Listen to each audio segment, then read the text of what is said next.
দর্শক, নতুন বাংলাদেশের পক্ষ থেকে আমি রামিম রাফসান, আর আজ আমি আছি জাতীয় প্রেস ক্লাবের সামনে। দর্শক, আপনারা দেখছেন বিগত সরকারের আমলে শিক্ষা কারিকুলাম 2021 বাতিলের দাবিতে ছাত্র শিক্ষক এবং অভিভাবকগণ মানববন্ধনে দাঁড়িয়েছেন। আমরা এখন এখান থেকে একজন অভিভাবকের সাথে কথা বলবো। আপনারা এই নতুন কারিকুলাম সম্পর্কে মানববন্ধন থেকে কি দাবি জানাতে চান? আমরা দাবি জানাচ্ছি প্রথমত তোমাকে অসংখ্য ধন্যবাদ যে তোমার মতো একটা ছোট বাচ্চা এই একটা আন্দোলনের মতো একটা জায়গায় চলে এসেছে মানববন্ধনে। আর আমরা যে দাবিটা জানাচ্ছি, আমাদের বাচ্চারা এই কারিকুলাম থেকে কিছুই শিখতে পারছে না। এটা শুধু আমরা বলছি না, যে অভিভাবকরা জানে না, প্রতিটা শিক্ষক এবং যারা বড় লেভেলের আছে তারা সবাই জানে যে এই কারিকুলামটা আসলে এই দেশের জন্য যুগোপযোগী না। হয়তো বা অন্যান্য দেশে এই ধরনের কারিকুলাম কার্যকারিতা থাকতে পারে, বাট আমাদের দেশে নেই।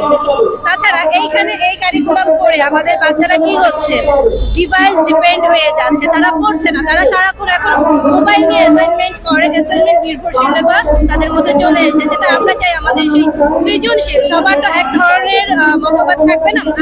আমরা কিছু অভিভাবক চাচ্ছি আমাদের আগের কারিকুলামটা, যে সৃজনশীল কারিকুলামটা ছিল, সেটা চলে আসুক। আমরা এখন একজন শিক্ষার্থীর সাথে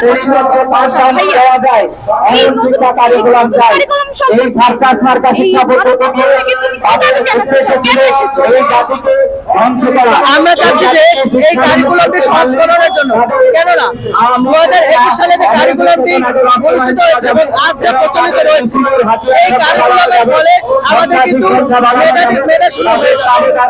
মেধাশূন্য হওয়ার জন্য কিন্তু আমরা জানি যে শিক্ষাই যাদের মেরুদণ্ড, তো এই কারিকুলামের ফলে মেরুদণ্ডটি রয়েছে, মেরুদণ্ডকে ভেঙে দেওয়া হচ্ছে।